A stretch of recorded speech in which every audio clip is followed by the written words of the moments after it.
Hello my dear friends and students, welcome to English Max. SSC CGL के English का आज हम लोग 28 सेट करने जा रहे हैं। 27 सेट हम लोग लगा चुके हैं और ये सेट भी 8 दिसंबर का है जो 5:15 से 6:15 के बीच में हुआ था। ठीक है, तो 40 सेट में 28 आज हम लोग कंप्लीट कर लेंगे, 12 सेट और बचेंगे, मतलब 3 दिन का और बचेगा। ठीक है, तो ये ख़त्म करने के बाद फिर हम लोग स्टार्ट करेंगे CHSL की सीरीज। तो आप लोग CGL ख़त्म करिएगा, CGL के तुरंत बाद आपके CHSL शुरू हो जाएगी। MTS का भी एग्ज़ाम चल ही रहा है, एकदम लास्ट फेज में है, तो MTS करीब करीब ख़त्म ही समझो। तो MTS हमने पहले ही करा रखा था।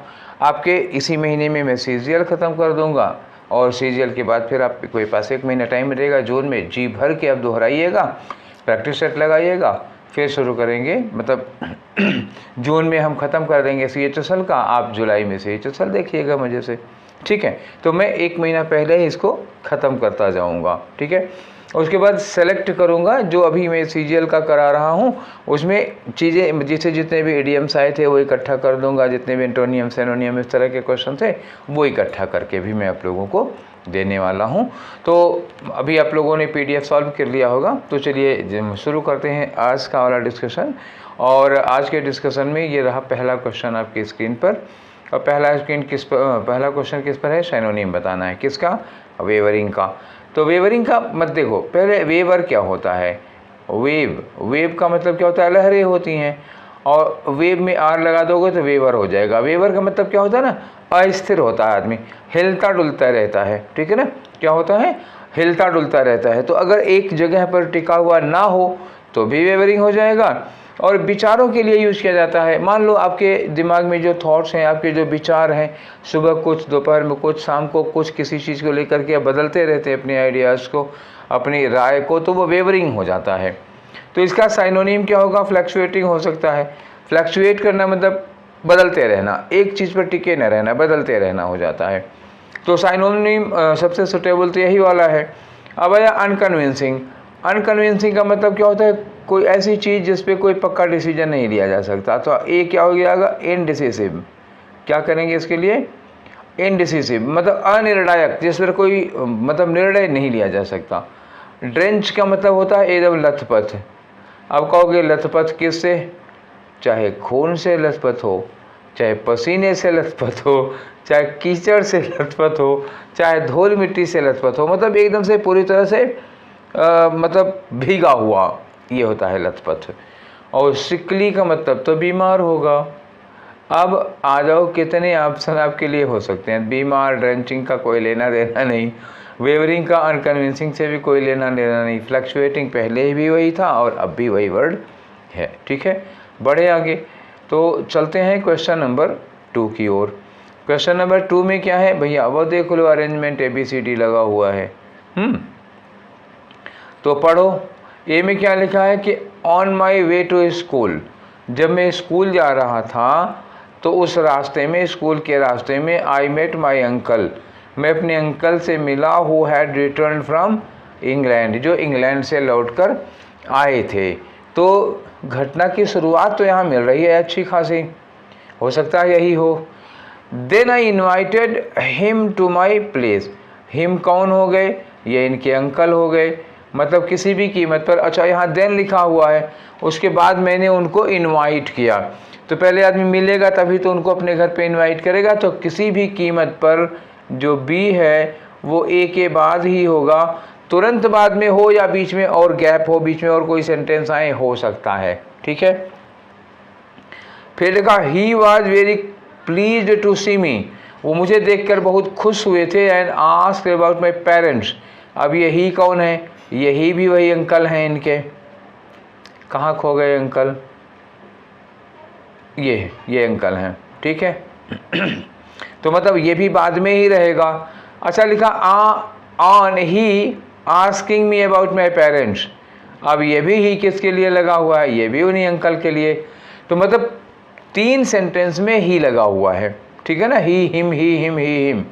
तो इसका मतलब पहले में माई अंकल यहाँ लिखा हुआ है, तो ए से स्टार्ट हो सकता है और कोई गुंजाइश नहीं है।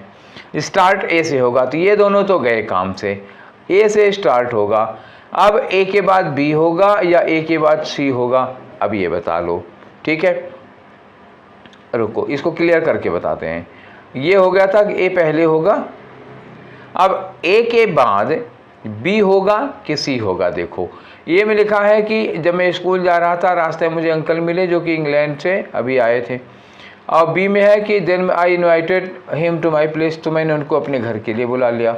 अब यहाँ पे लिखा है कि सी ही वॉज प्लीज्ड, वो बड़े खुश हुए टू सी मी। अब देखो यहाँ पे मैं अपने अंकल से मिला और मिलने के बाद वो क्या हो गए, मुझे देखकर बड़े खुश हुए, तो ए के बाद क्या लगा लो, सी लगा लो, क्योंकि वो मुझे देखकर खुश हुए, इसके पहले मैं नहीं इनवाइट करूँगा। वो मुझे देख के खुश हुए और मेरे पेरेंट्स के बारे में पूछा। अब यहाँ लिखा है कि आन is asking my about my parents, तो इसके बाद ये वाला क्वेश्चन आ जा रहा है तुरंत, मतलब सी के बाद डी लगेगा, ये बात है। ये सी में कह रहे हैं कि मेरे पेरेंट्स की हाल चाल ली, और डी में कह रहे हैं कि जब उन्होंने मेरे पेरेंट्स की हाल चाल ली तो मैंने उनको बताया कि अब मेरे फादर आपको बहुत याद करते हैं, तो ये सी और डी तो पक्का रहेगा। अब इतना सब कुछ होने के बाद आएगा देन, उसके बाद मैंने उनको अपने घर पे इनवाइट किया, तो बी कहाँ हो जाएगा, लास्ट में हो जाएगा। तो कौन सा ऑप्शन होगा, ए सी डी बी, ये रहा आपका चौथा वाला आंसर। क्लियर, बढ़े आगे, ठीक, यकीन हो गया ना। चलो चलते हैं क्वेश्चन नंबर 3 पर। क्वेश्चन नंबर 3 क्या है, इन्होंने कहा कि एडवर्ब, मतलब जो एप्रोप्रिएट एडवर्ब हो फॉर द अंडरलाइन वर्ड, ये अंडरलाइन किया गया है, इसके लिए आप सुटेबल एडवर्ब यूज करो। We considered in brief the long term solution to the problem. We considered मतलब हमने विचार किया, इन ब्रीफ का मतलब बहुत संक्षेप में हमने विचार किया, long term solution to the problem, इस समस्या का लॉन्ग टर्म सोल्यूशन मैंने कंसीडर किया, विचार किया हम लोगों ने। इन ब्रीफ का मतलब क्या हुआ, संक्षेप में, तो इन ब्रीफ, तो ब्रीफ लगा लो, ब्रीफ एडजेक्टिव हो जाएगा और इसमें एलवाई लगा दो, ब्रीफली हो जाएगा। तो कौन सा होगा, चौथा वाला। ब्रीफनेस जो होता है नाउन हो जाएगा, ब्रीफ जो है एडजेक्टिव है, ब्रीफलेस जो होता है ये भी एडजेक्टिव है, तो यही ब्रीफली जो है वो एडवर्ब है। ठीक है, ये है एडवर्ब आपका। क्लियर हो गए, चले आगे आता हूँ। तो अब आते हैं हम लोग क्वेश्चन नंबर 4 पे। क्वेश्चन नंबर 4 में एक इडियम दिया है, उसकी मीनिंग बताओ। लिखा है down the tubes. Down the tubes का मतलब क्या होगा, बताओ। डाउन द ट्यूब्स का मतलब क्या होगा,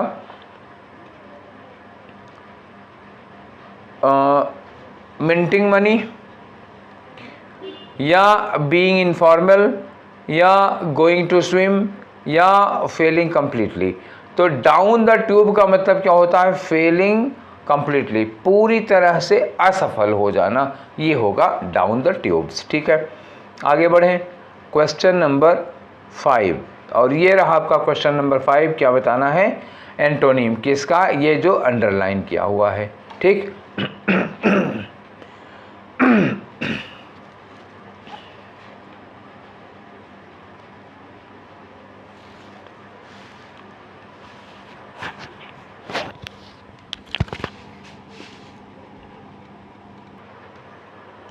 तो ये रहा क्वेश्चन नंबर 5। क्वेश्चन नंबर 5 में आपको क्या बताना है, एंटोनिम किसका बताना है। ये रहा अंडरलाइन किया हुआ पार्ट, कंट्रैक्ट्स। पढ़ो जरा। A balloon contracts when air is blown into it.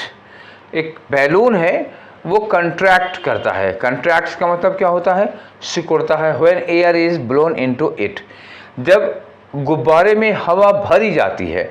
एक गुब्बारा लो, फूको, फुलाते हो, तो गुब्बारे को जब फुलाते हो उसमें हवा भरते हो तो गुब्बारा कंट्रैक्ट करेगा, बताओ।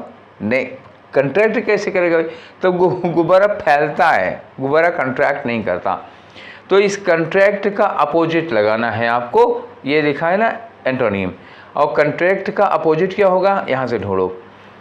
तो कंट्रैक्ट मतलब क्या हुआ, सिकुड़ना। ठीक, क्या हो जाता है, सिकुड़ना। अब इसका अपोजिट क्या हो जाएगा, फैलना। ठीक, चलो ढूंढो। श्रिंक मतलब सिकुड़ना होगा, ये नहीं हो जाएगा। एक्सपैंड मतलब फैलना, ये हो सकता है। कंट्रोल मतलब नियंत्रित करना, इसका कोई लेना देना नहीं।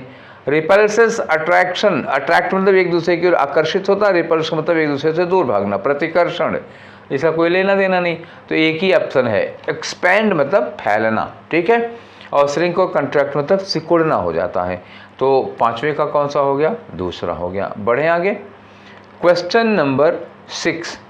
क्वेश्चन नंबर 6 में इनकरेक्टली स्पेल्ड वर्ड, बताओ इसमें किसकी स्पेलिंग गलत है? जल्दी पढ़ देते हैं। In the coming millennium some noticeable technological advancements will be accomplished. अब नोटिसिएबल लिखा हुआ है, ये एकदम करेक्ट है। मिलेनियम एकदम इनकरेक्ट है। एडवांसमेंट्स एकदम करेक्ट है। टेक्नोलॉजिकल एकदम करेक्ट है। मिलेनियम की स्पेलिंग जो इनकरेक्ट है उसको पहले सही करो, ये मिल हो गई, ठीक है। मिल के बाद ई लगाओ और डबल एन लगाओ, यही गड़बड़ी थी। IIUM, तो जो गड़बड़ी हुई है कहाँ हुई है? ये एन वाले पोर्शन में है। यहाँ सिंगल एन है, होना चाहिए था डबल एन। मिलेनियम में MILLELLENN, ठीक, फिर से MILLELLENNIUM, ठीक है। तो ये आपका आंसर होगा, ठीक। जिसकी सही है वो आंसर नहीं होगा, जिसकी गलत होगी वही आंसर होगा। क्लियर हो? ठीक है, तो आंसर क्या हुआ? ये वाला हो जाएगा। आगे बढ़ते हैं। क्वेश्चन नंबर 7 में क्या है? खाली जगह भरो। There is dash traffic every morning. अब कोलोकेटिंग वर्ड्स लगाने का मतलब क्या हुआ? सारे वर्ड एक दूसरे से मिलते जुलते आ जाएंगे। इसमें मोस्ट सुटेबल वर्ड कौन सा है ये आपको लगाना है। तो there is dash traffic every morning, हर सुबह ट्रैफिक डैश ट्रैफिक होती है। तो मॉर्निंग की बात है तो मतलब खचा खच वाली भरी वाली होगी ना। तो ट्रैफिक के लिए सुटेबल वर्ड क्या लगाओगे? ट्रैफिक लेंदी होगा? नहीं। ट्रैफिक लॉन्ग होगा? नहीं। ट्रैफिक बिग होगा? नहीं। ट्रैफिक कैसा होता है? Heavy? Yes, heavy traffic. Heavy traffic का मतलब क्या हुआ? एकदम मतलब बहुत ज़्यादा ट्रैफिक है, ठीक, समझ गए। तो ट्रैफिक के लिए जो सुटेबल एडजेक्टिव होता है वो है हैवी। बिग, लॉन्ग और लेंथी नहीं है। आगे बढ़ते हैं, क्वेश्चन नंबर 8 में आते हैं। ये रहा हमारा क्वेश्चन नंबर 8। क्या करना है इसमें? पैसिव वॉइस बतानी। किसकी? One should keep once promise. अब ये जो वन लगा हुआ है, ये वन और वंस, ये जनरल सेंस में पूरी दुनिया के हर इंसान के लिए लगा हुआ है। मतलब one in this sentence, one represents each and every person of the world, मतलब बिना किसी भेदभाव के। तो जब दुनिया के हर आदमी के लिए लगाओगे, जनरल सेंस यूज करोगे, तो हम उसको बाई एजेंट लगाने की कोई ज़रूरत होती नहीं है। तो ना इस वन की और ना इस वंस की ज़रूरत है पैसिव में। यहाँ लिखा है promises should be kept, should be kept. अब यहाँ बाई वन लगाना था, कोई ज़रूरत है नहीं वैसे यहाँ पे।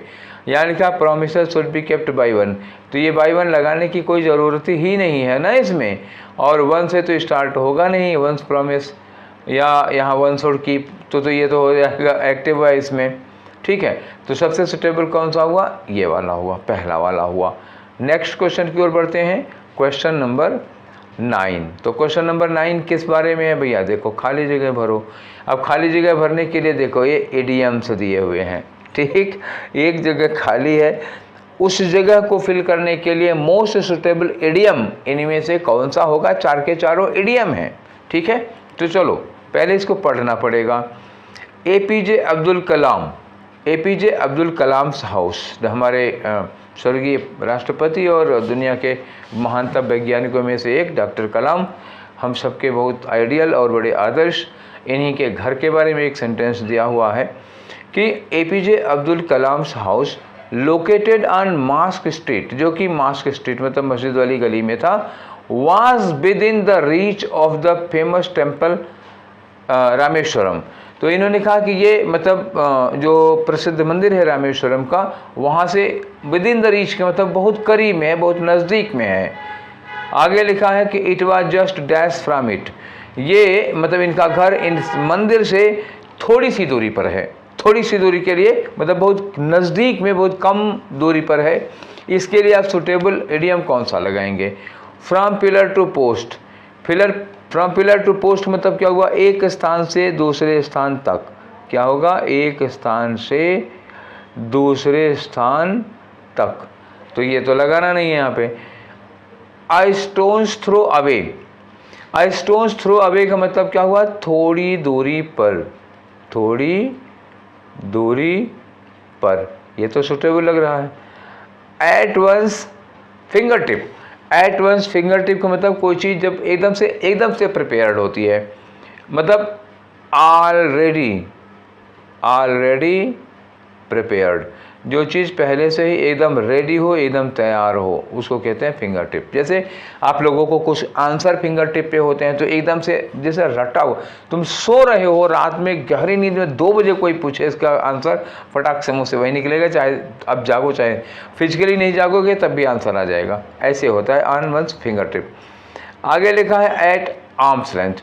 एट आर्म्स लेंथ का मतलब भी होता है दूर रखना, लेकिन ये दूर रखना कौन होता है, किसी बुरी चीज़ से आप दूर रहते हैं। तो जैसे I always keep at arm's length from lawyers, मैं झूठे लोगों से मतलब एक हाथ की दूरी पर ही रहता हूँ, तो उनसे दूरी बना के रहता हूँ। तो दूरी बना के रहना। अब यहाँ कहा जा रहा है कि APJ अब्दुल कलाम का घर रामेश्वरम मंदिर से पास में था, तो दूरी बना के रखने वाला तो सेंस ही नहीं है, ये दोनों गलत हो गए। बस यही एक आएगा एट 2 स्टोन्स थ्रो अवे, मतलब थोड़ी ही दूरी पर था। ठीक है, आ गया समझ में? आगे बढ़े क्वेश्चन नंबर 10 की ओर। ये रहा क्वेश्चन नंबर 10। क्या करना है इसमें? Correct direct form. ये इनडायरेक्ट में है, तो करेक्ट डायरेक्ट यहाँ लिखा रोहन आस्क की जगह क्या लगा देना, सेड लगा देना। तो Rohan said to me, if की जगह इन्वर्टेड कॉमा लग जाएगा। रोहित स्टिल क्राइड, क्राइड क्या है, वर्ब की सेकेंड फॉर्म है। ठीक, क्या लिखा है, वर्ब की सेकेंड फॉर्म है। इसका मतलब यहाँ क्या रहा होगा, डू या डज रहा होगा, डज या डू। अच्छा, रोहित लिखा है तो डज ही होगा, तो हो गया डज रोहित स्टिल। अब आपको क्या लिखना है, क्राई। ठीक, डज रोहित स्टिल क्राई, क्योंकि यही पैसे बनते समय डज का डिड हुआ, डिड हटा दिया गया, क्राई का क्राइड हो गया था। अब यहाँ जाओ, रोहन सेड टू मी, ठीक है यहाँ तक। डज रोहित स्टिल क्राई, ये तो ठीक है। यहाँ क्या हुआ, सेज लगा हुआ होगा ही नहीं। अब ये हैज कहाँ से आ जाएगा, और डिड है तो डिड का तो हैड बन जाता ना, तो ये 3 के तीनों नहीं लगेंगे। आपका 10 में से कौन सा होगा, पहला वाला आंसर। ठीक है, हो गया, कोई शक सुबह नहीं ना। चलो आगे क्वेश्चन नंबर 11। क्वेश्चन नंबर 11 में फिर भैया वही देख लो PQRS। चलो पढ़ते हैं, लगाते हैं इनको। लिखा है द रिसर्चर्स, मतलब कुछ खोज करने वाले लोगों ने, रिसर्चर्स। अब लिखा रिसर्चर्स डिसीजन सेंटर्स। आगे लिखा कॉल्ड द आर्बिटो फॉर फ्रंटल। अच्छा, तो कुछ कनेक्ट ही नहीं हो रहा। आगे आ जो analysed the electrical activity recorded. क्या रिकॉर्ड किया गया था, अभी नहीं मिला। Cortex and dorsal interior cingulate cortex. अब आगे लिखा है कि from neurons in 2 of the brains. तो भैया हमें इसके बाद क्या चाहिए, इसके बाद हमें चाहिए वर्ब। सब्जेक्ट है ना द रिसर्चर्स, रिसर्चर्स के बाद क्या आएगी, वर्ब आएगी। वर्ब हमारे पास इस एनालाइज्ड के अलावा और कोई है नहीं, तो ये वर्ब हो गई कौन सी, क्यू। तो देख लो क्यू से अगर 2-3 सेंटेंस शुरू हो रहे हैं तब तो हम और कुछ जुगाड़ लगाएं, और अगर एक ही सेंटेंस क्यू से शुरू है तो फिर जुगाड़ लगाने की ज़रूरत नहीं, लग गया है। तो ये हमें श्योर हुआ कि इसके बाद द रिसर्चर्स सब्जेक्ट है, इसके बाद हमें हर हाल में चाहिए वर्ब। अब ये डिसीजन वर्ब है नहीं, एनालाइज्ड वर्ब है, कंटेक्स्ट वर्ब है नहीं, फ्रॉम न्यूमरस है नहीं, तो क्या लगेंगे फिर, यही क्यू वाला। तो अब इसमें देखो एक ही क्यू से शुरू हो रहा है, कौन वाला, ये वाला, तो लगा लो, बन गया काम हमारा। ठीक है ना। तो 11 में क्या होगा, QSPR, क्यों, क्यू से ही शुरू होगा और किसी से होगा ही नहीं। अब और आगे ज़्यादा मंथन करने की ज़रूरत नहीं है। अगर आप कंफर्मेशन चाहते हो तो पढ़ के देख लेना, सेट ही होगा, नहीं सेट होगा तो हमको मैसेज करना, मैं समझाऊंगा। ठीक है, चलो आगे बढ़ते हैं। क्वेश्चन नंबर अब आते हैं 12 पे, ठीक है। ये इसलिए बताता हूँ ना कि इसको जब फिक्स हो जाए कि यही होना ही है तो छोड़ दो वहीं पर, इतना टाइम नहीं होता, जल्दी में काम करना सीखो। बड़े इत्मीनान से घर में नहीं बैठे हो कि हम एक और से सेट करेंगे, पूरा सेट हो जाएगा तब भरेंगे आंसर। नहीं भाई, जब ये पता लग गया कि बस वही एक उसी से शुरुआत हो सकती है और किसी से नहीं, ऑप्शन देखो मिल गया है कि बस हो गया, वहाँ ये झंडा नहीं करना कि नहीं हम पूरा सेट करने के बाद आंसर लगाते थे, ऐसा कुछ नहीं है। कितना बढ़िया किए हो इससे मतलब है। आगे आ जाओ, क्वेश्चन नंबर 12 में क्या है, ग्रामेटिकल एरर देखनी है। लिखा the scooter that I am using, वो स्कूटर जो मैं यूज कर रहा हूँ दीज डेज, इन दिनों, is belonging to my brother. भैया इज बिलोंगिंग, बिलोंगिंग जो होता है वो कंटिन्यूअस में नहीं होता, नॉन कंटिन्यूअस वर्ब है। आप हमारे टेंस का वीडियो देखिए, उसमें एक थंबनेल पड़ी होगी एक वीडियो पर, when continuous is not used, कहाँ कंटिन्यूअस टेंस नहीं यूज किया जाता है, वो पूरी वीडियो देख लो एकदम इत्मीनान से, कौन कौन सी वर्ब कंटिन्यूअस में नहीं होती हैं वो मिल जाएगा आपको। और ये जो बिलोंगिंग है ये नॉन कंटिन्यूअस वर्ब है, तो इज बिलोंगिंग की जगह क्या होना चाहिए था बिलोंग्स टू मी, ठीक है ना। तो कौन सा गलत हुआ, ये बिलोंगिंग वाला गलत हुआ, आंसर 3 हो गया, होना चाहिए कौन सा, the scooter that I am using these days belongs to my brother, वो मेरे भाई का है, ठीक है। चलो कोई बात नहीं, भाई का तो अपना ही है ना। अब आ जाओ क्वेश्चन नंबर 13 में। 13 में क्या करना है, वन वर्ड सब्स्टिट्यूशन है, पढ़ो जरा। To keep postponing doing task, कोई काम करने को दिया गया, रोज टाल रहे हो भैया, रोज टाल रहे हो, ठीक है। लेटर बिकॉज, क्यों, बिकॉज यू आर लेजी, पहला कारण क्या है काम टालने का, कि यू आर लेजी। अब ये वही वाला है, आज करे सो काल कर, काल करे सो परसों ना, कौन सी ऐसी आफत है जब जीना है बरसों। तो कुछ ऐसे टाइप के लोग होते हैं जो कबीरदास का उल्टा होते हैं। कबीरदास जी ने कहा था काल करे सो आज कर, आज करे सो अब ये काहिल टाइप के लोग होते हैं जो कहते हैं आज करे सो काल कर, काल करे सो परसों, कौन सी आफत है जब जीना है बरसों। तो वो इस हर काम को कल पर टालेंगे, हर कल कर लेंगे, कल कर लेंगे, कल कर लेंगे। तो ऐसे लोगों को क्या कहा जाता है, प्रोक्रेस्टिनेटर, और इस हरकत को कहते हैं प्रोक्रेस्टिनेट। क्या हो गया, प्रोक्रेस्टिनेट, समझ गए, एक वर्ड है ये, नोट कर लो। मल्टीटास्क तो यहाँ कोई है नहीं, मतलब डिलीजेंट का मतलब क्या होता है, डिलीजेंट का मतलब होता है बड़ा ही मेहनती आदमी, लेबोरियस आदमी हो जाएगा। लीव का मतलब छुट्टी है, उसका कोई लेना देना नहीं। बढ़ते हैं आगे हम लोग क्वेश्चन नंबर 14 पे, और ये रहा आपका क्वेश्चन नंबर 14। बताना है एंटोनियम किसका, पार्ट का। पार्ट का मतलब, अरे यार ऐसा भी क्वेश्चन पूछ लेंगे, उम्मीद नहीं थी। पार्ट का अपोजिट क्या होगा, होल। होल का मतलब क्या होता है, संपूर्ण, और पार्ट का मतलब होता है उसका एक भाग। तो यहाँ पे जॉइंट और बिट से मतलब होगा नहीं, बिट का मतलब एक टुकड़ा होता है तो पार्ट का सिनोनिम होगा। फ्रेगमेंट का मतलब भी होता है पीस या टुकड़ा, ठीक समझ गए। तो आंसर क्या होगा इसका, होल होगा। बढ़े आगे, क्वेश्चन नंबर 15 करते हैं। तो क्वेश्चन नंबर 15 क्या है भैया, क्वेश्चन नंबर 15 में आपको बताना है कि कोई जो पार्ट जो इसको क्या करें, सब्स्टिट्यूट कर सके। ये दिया है एक्सट्रीमली एंग्री। एक्सट्रीमली मतलब हद से ज़्यादा, एकदम मतलब क्या कहे, पारा टॉप पे है, इससे ज़्यादा भी होगा तो फट जाएगा, खोपड़ी दग जाएगी, तहाँ से उड़ जाएगा, ठीक है। तो इन्होंने कहा कि my uncle is a colonel, colonel नहीं है ये कर्नल है, मेरे अंकल कर्नल हैं। Who gets extremely angry over petty issues very now and then, every now and then का मतलब जब देखो तब, और over petty issues, petty issues मतलब क्या हुआ, जरा जरा सी बात पर, मामूली मामूली सी बात पर क्या हो जाते हैं, एक्सट्रीमली एंग्री, मतलब आग बबूला ऐसे हो जाते हैं। तो इस आग बबूला के लिए जो दूसरा वर्ड लगा सकते हैं ना, वो क्या होगा, फ्यूरियस। फ्यूरियस का मतलब हुआ एकदम गुस्से के बाहर हो गए, ठीक। चलो हीटेड नहीं यार, ये हीटेड नहीं होगा ना, अब गुस्से में है तो इसका मतलब ये थोड़ा ना है कि उनको हीट कर दिया गया, हीटेड नहीं लगाना। वायलेंट, हिंसक हो जाते हैं। देखो एक्सट्रीमली एंग्री होने का मतलब हिंसक होना नहीं होता।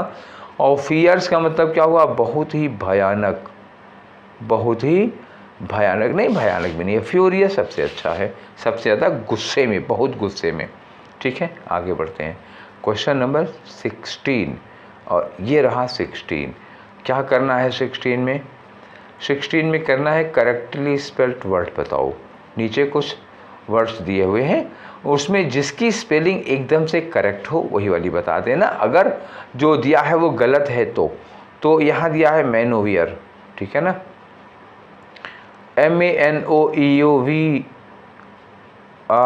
ठीक है, नो एरर, क्योंकि ये जो स्पेलिंग है यही स्पेलिंग सही है जो क्वेश्चन में दी हुई है, और ये जो नीचे दिया हुआ है ये तीनों गलत हैं, बल्कि यही जो स्टेटमेंट में है वही सही है। तो आपका आंसर कौन सा हुआ? फर्स्ट वाला हो गया। इम्प्रूव करने की ज़रूरत नहीं है, मत करिएगा वरना गलत हो जाएगा। ठीक है, आ जाओ 17 पे। क्या बताना है? साइनोनियम। किसका बताना है साइनोनियम? एम्प्टी का। और एम्प्टी का मतलब क्या होता है? खाली। ना भी बताएं, ये तो बहुत आसान है यार। खाली का साइनोनियम क्या होगा? वैकेंट होगा। फील्ड का मतलब भरा हुआ, पैड का मतलब भरा हुआ, प्राइसलेस का मतलब अमूल्य होता है। तो ये दोनों क्या हो गए? एंटोनिम हो गए। प्राइसलेस का मतलब अमूल्य, जिसका कोई मतलब मूल्य नहीं है। तो एक ही ऑप्शन बचा यार, एम्प्टी का, खाली। और क्या? एम्प्टी माने खाली, वैकेंट माने भी खाली। ठीक, समझ गए? तो आंसर कौन सा होगा? फर्स्ट वाला। बड़े आगे 18 पे आ जाओ। ये रहा 18। क्या करना है? Correct active form. तो पहले देखो कि हर वुडन अलमीरा, उसकी लकड़ी की अलमारी, हैज़ बीन डिस्ट्रॉयड, ये हैज़ बीन डिस्ट्रॉयड हो गया, बाय द टर्माइट्स। टर्माइट कौन होते हैं बच्चा? दीमक। ठीक, तो टर्माइट्स को इधर कर लो, हैज़ बीन को यहाँ कर लो, और उसकी वुडन अलमीरा यहाँ कर लो। तो ये हो गया द टर्माइट्स। अब हैज की जगह क्या होगा? टर्माइट्स, चूँकि प्लूरल में है तो हैव लग जाओगे, बीन को हटा दोगे और डिस्ट्रॉयड वर्ब की थर्ड फॉर्म लगा दो, तो टर्माइट्स हैव डिस्ट्रॉयड। आंसर ढूंढो कहाँ दिया है टर्माइट्स हैव डिस्ट्रॉयड। ठीक है, द टर्माइट, कुड कहाँ से लग जाएगा? हैव डिस्ट्रॉयड, यही तो है, द टर्माइट्स हैव डिस्ट्रॉयड। यहाँ केवल डिस्ट्रॉयड दिया हुआ, यहाँ हैड डिस्ट्रॉयड दिया है, जबकि हमें क्या चाहिए? Have destroyed. क्यों? यहाँ पे क्या दिया है? हैज़ बीन, तो हमको चाहिए हैव डिस्ट्रॉयड। तो कौन सा आंसर सही हुआ? इसमें दो के अलावा और कोई चारा ही नहीं है। ठीक, बढ़े आगे 19 में। तो ये रहा आपका 19 नंबर। 19 में क्या करना है? फिर वही एक अंडरलाइन पार्ट दिया हुआ है, और इसकी जगह पर कोलोकेशन, मतलब देखना है कि क्या जो लिखा है वो सही है, नहीं तो उसकी जगह पर क्या होना चाहिए, और होना बदलना पड़ेगा, क्योंकि कहीं पर भी नो सब्स्टिट्यूशन का ऑप्शन नहीं है। तो MNC is about to be bankrupt, ठीक है ना, MNC is about to be bankrupt. MNC बस जल्दी ही दिवालिया होने वाले। आगे लिखा अकॉर्डिंग टू रिलायबल सोर्सेज, कुछ विश्वसनीय सूत्रों से, कुछ पक्के सोर्सेज से ये पता चला है कि MNC दिवालिया होने वाला है। ठीक है, तो अब दिवालिया होने वाला है, क्या इसके लिए बी बैंकरप्ट, ठीक है ना, MNC is about to be bankrupt, तो टू बी बैंकरप्ट से अच्छा कुछ है क्या? ठीक होगा, हाँ, अबाउट टू गो बैंकरप्ट सबसे बढ़िया सुटेबल क्या होता है? MNC is about to go bankrupt, ये हो गया दिवालिया हो जाने के लिए लगता है। ठीक है ना, बी नहीं गो लगता है बैंकरप्ट के साथ। आगे आ जाओ, क्वेश्चन नंबर 20 आ जाओ। क्वेश्चन नंबर 20 में क्या है भैया? इसमें देखो वही फिर अंडरलाइन किया हुआ है, उसको सब्स्टिट्यूट कर सकते हो या नहीं करना है, अब ये पढ़ के पता चलेगा। लिखा है it was an horrible day at the office, गलती तो हमको मिल गई, आप लोग ढूंढो जरा। फॉर राय but he did not allow to spoil his evening plans, दिन तो उनका बहुत बेकार गया, मिस्टर राय हैं तो उनका दिन तो बहुत ही बेकार गया, पर उन्होंने इस जो सुबह सुबह दिन खराब हुआ है उसको उन्होंने अपनी रात अपनी शाम नहीं खराब करने दी। शाम का प्लान होगा, अब समझ ही रहे होगे शाम का क्या प्लान रहा होगा, हैं? मंद मंद मुस्कुराओ मन ही मन में, जिसके जन में जस की रही भावना जैसी, प्रभु मूरत देखी तिन तैसी। किसी के मन में चाय होगी, किसी के मन में कुछ होगा, किसी के मन में कुछ होगा, सोचो सोचो, जो मन करे वो सोचो। ठीक, तो एक मिस्टर राय हैं, ठीक है, तो उनका दिन तो खराब हुआ, बड़ा बेकार गया था, लेकिन उन्होंने इससे अपनी शाम को खराब होने नहीं दिया। तो अब इसमें गलती चलो निकालते हैं, सोच लिए जो सोचना था। इट वॉज एन हॉरिबल, अब ये जो एच वाला है उसको हम क्या पढ़ रहे हैं, हॉरिबल। हॉरिबल के पहले ये हा आ गया ना, एच वाले में हा आ गया, तो अब इसके पहले आ लगाओगे या एन लगाओगे, हा क्या है कंसोनेंट हो जाएगा, इसके पहले क्या लगना चाहिए, आ लगना चाहिए। क्लियर हो गई बात। तो ये जो आ लिखा हुआ है ये होगा, इट वाज अ, ठीक है ना। अरे ये वाला नहीं होगा, ये तो यहाँ वर लगा दिया, गलत हो गया। हॉरिबल डे, तो वाज कहाँ चला जाएगा, ये भी गलत हो गया। It was a horrible day at the office, ये वाला होगा, चौथा वाला। आंसर कौन सा हुआ, 4 वाला। लालच मत करना पहले वाले पे, नहीं धोखा खा जाओगे भाई। तो अब आ जाओ क्वेश्चन नंबर 21 पे। तो 21 से हम लोग आगे करते ही क्या है, अब तो पता ही होगा ना ये आप लोगों को। क्या करते हैं, एक पैराग्राफ होगा, उसमें कहीं कुछ गड़बड़ियाँ होंगी, खाली जगह दी हैं, उसको भरना होगा, उसकी जगह पर सुटेबल वर्ड क्या लगाना है, तो पढ़ना पड़ेगा। पढ़ो, deforestation, wild life and pollution. Deforestation जंगलों का कटना, वाइल्ड लाइफ पढ़ने पड़ दिया था, ये वाइल्ड फायर है। वाइल्ड फायर का मतलब क्या हुआ, जो जंगल में आग फैलती है उसको कहा जाता है वाइल्ड फायर, ठीक है। तो डिफॉरेस्टेशन, वाइल्ड फायर, डिफॉरेस्टेशन मतलब आदमी जंगलों को काट रहा है, वो डिफॉरेस्टेशन हो गया। जंगलों में आग लगती है, उसकी वजह से भी नुकसान होता है। और पोल्यूशन, ये 3 ऐसे चीज़ें हैं।